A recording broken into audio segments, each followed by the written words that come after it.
The honest truth is that it's really hard to take criticism. Thinking, whoa, I didn't sign up for this. This Uno reverse model is just another variation of blame. It's probably time that we get the priorities right. This is a classic brush it under the carpet approach. Let me be really honest with you here. I promise you, it will make life a lot easier for all of us. Welcome back to Real People, Real Talk. My name is Bobby, and if you're new here, welcome. This channel was dedicated to making life that little bit easier by talking about everyday scenarios, learning from those experiences, and becoming just a little bit better every day. In this video, I want to share some of the interactions and conversations I've had over the last week. We will touch on feedback, arguments, and bad moods, and the impact these have on our lives. I'm hoping that by sharing some of these we can learn something new and maybe implement some changes that will make it easier for us going forward. I had some great conversations and interactions last week, and I'm keen to share the things I've learned in the hope that it may be useful for you too. I had a conversation with a friend the other day, and he was telling me about some feedback he had received from one of his friends. It was specifically about how my friend's actions and words had made the other person feel in that particular situation. The conversation really made me think about receiving developmental feedback and how we sometimes struggle to do so. It almost feels necessary to reject any negative feedback that comes our way.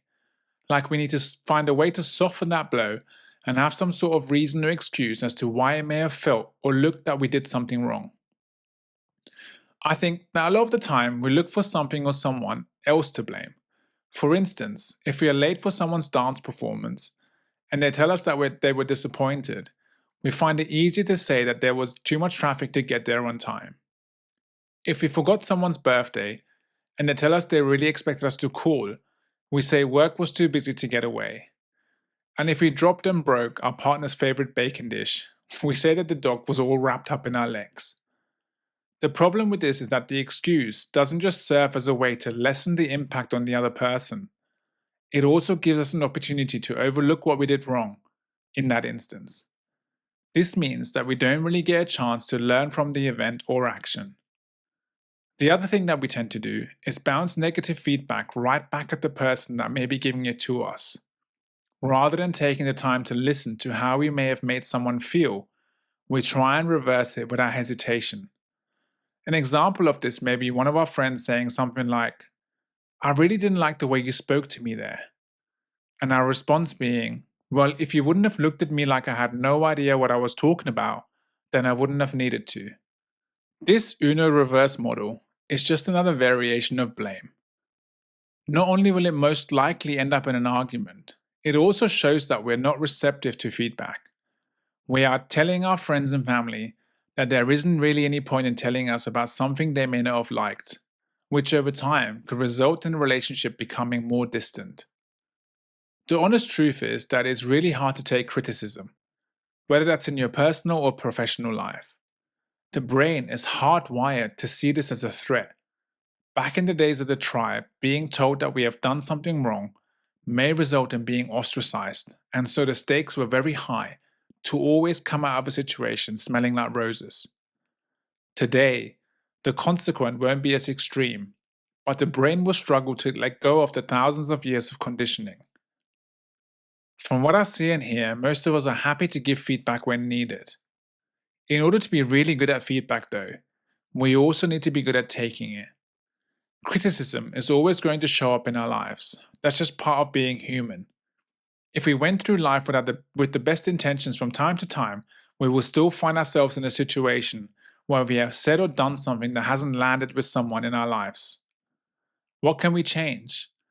Well, for one, if we notice, we can be proactive and put our hands up early to say sorry, and that it was never our intention to come across that way. But if we don't notice early, and we do get the feedback, then we should just take that gift, unwrap it, and see whether it is one we can use. If it isn't a gift that is useful, then we say thank you for the gift and move on. Not too dissimilar to when your friend gave you those maroon-colored socks last Christmas. I used to struggle with criticism, mainly because I always thought my intentions were good. If I did get some developmental feedback, I would either quickly put the blame elsewhere Or worse, reverse the feedback and find a reason as to why that person made me do the thing they are telling me about. Over the years, I learned that it didn't serve me at all. I also realized that it took some thought and a courage for that person to be comfortable to bring it up. We cannot decide how someone feels or how they perceive something. What we can decide is whether it is important for us to change in line with their preference. And that is where I am now. I see criticism as a misalignment of preferences, and it all comes down to whether it's important enough for me to tolerate that preference. If it's friends, family, or a partner, most likely we should be paying attention to the preferences, unless, of course, there is something seriously wrong, and here our feedback giving skills come into play.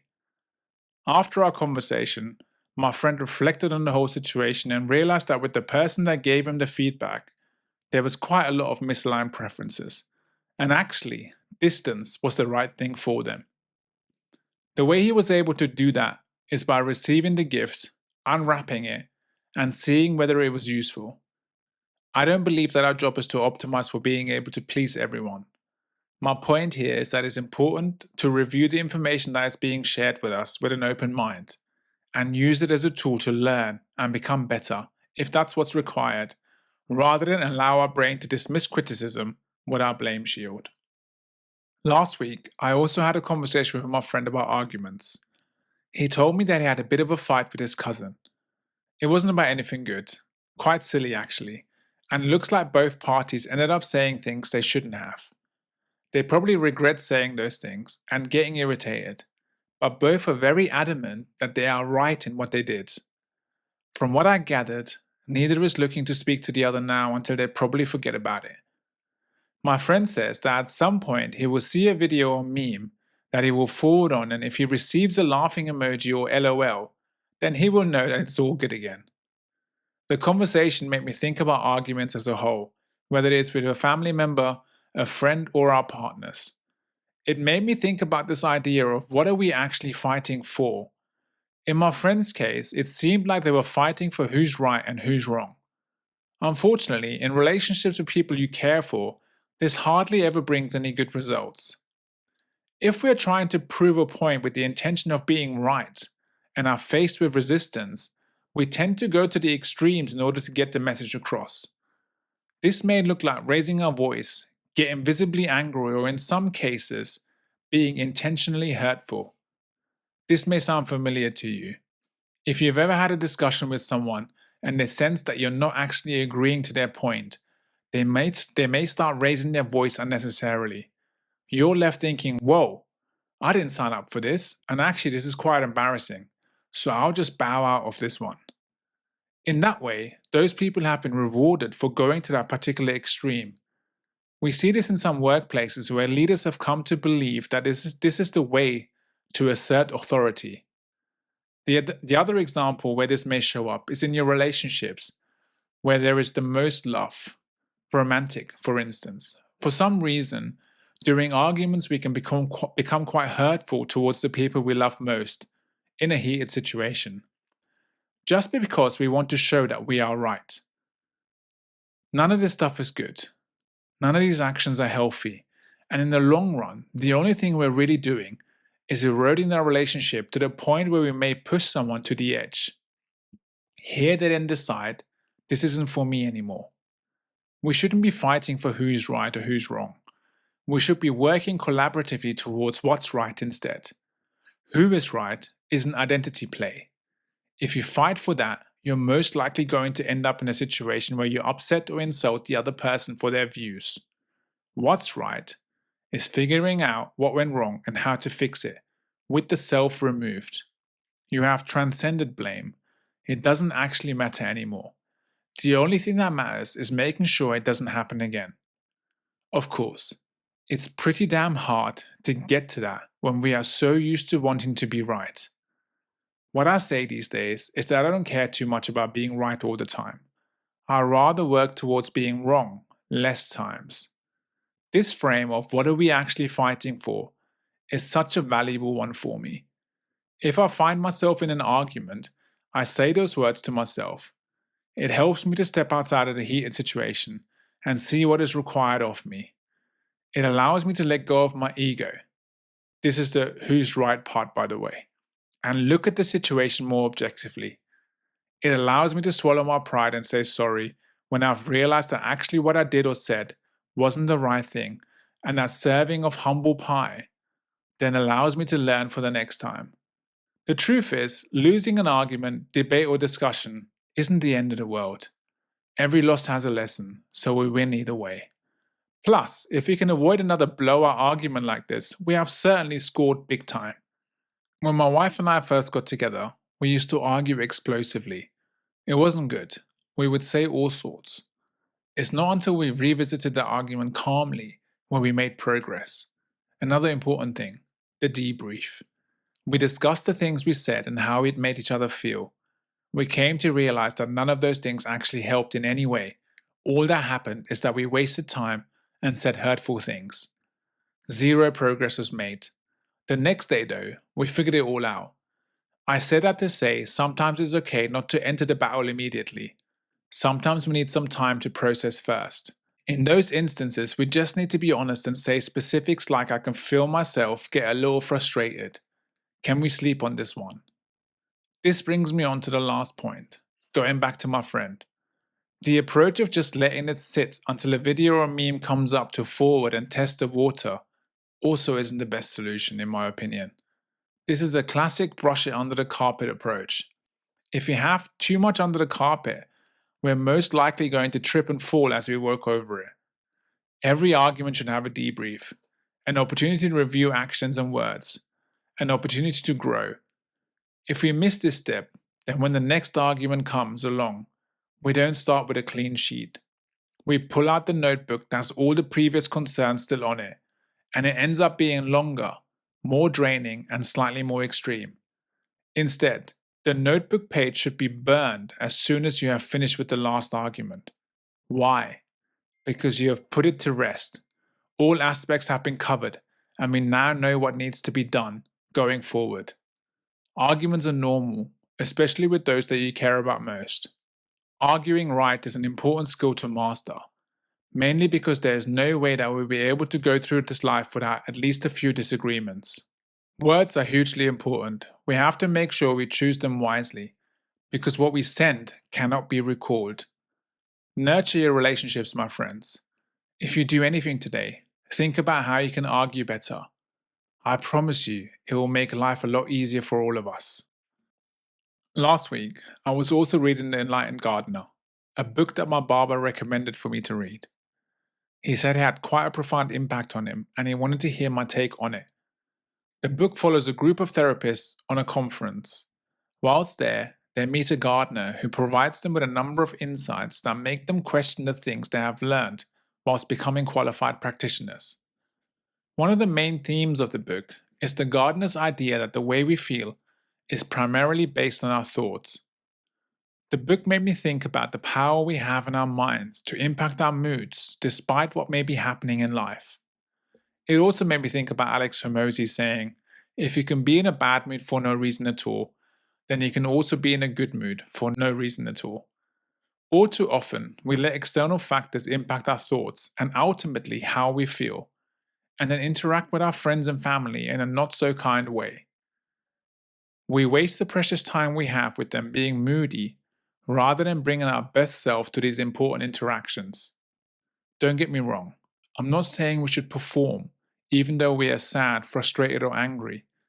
No, I think we should use the power of our mind to have more positive thoughts and less negative ones, to help put us in a place where we can still be the best version of ourselves.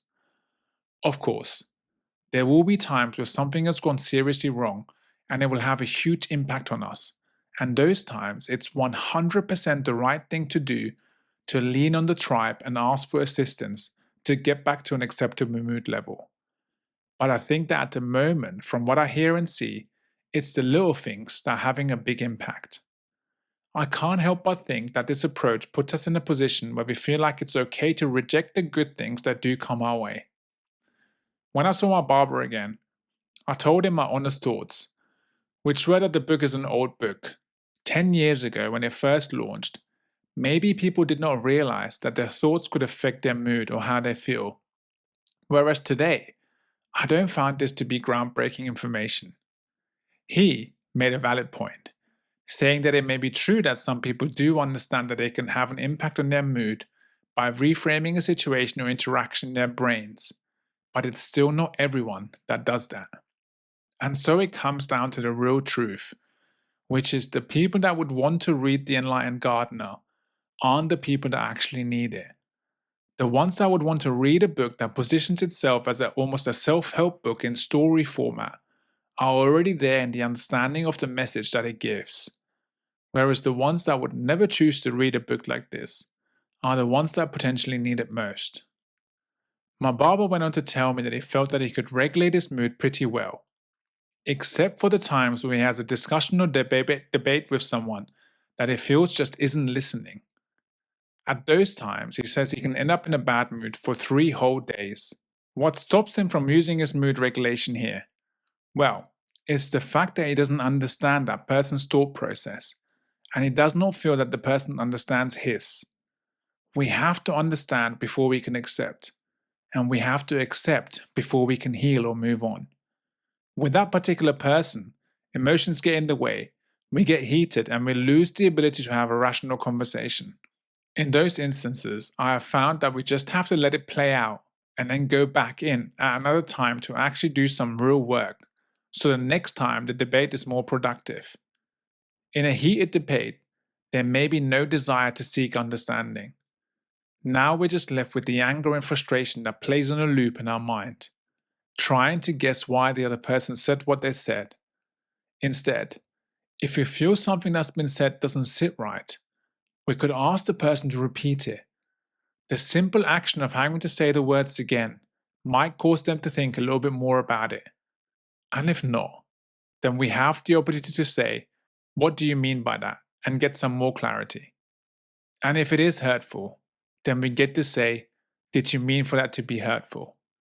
And we get even more clarity. That's my barber situation anyway. I hope he's watching this, because I think this will certainly fix it for him. The point is, we have the ability to regulate our mood when we want to. Nothing is ever as bad as it seems it is. And at the same time, nothing is ever as good as it seems it is.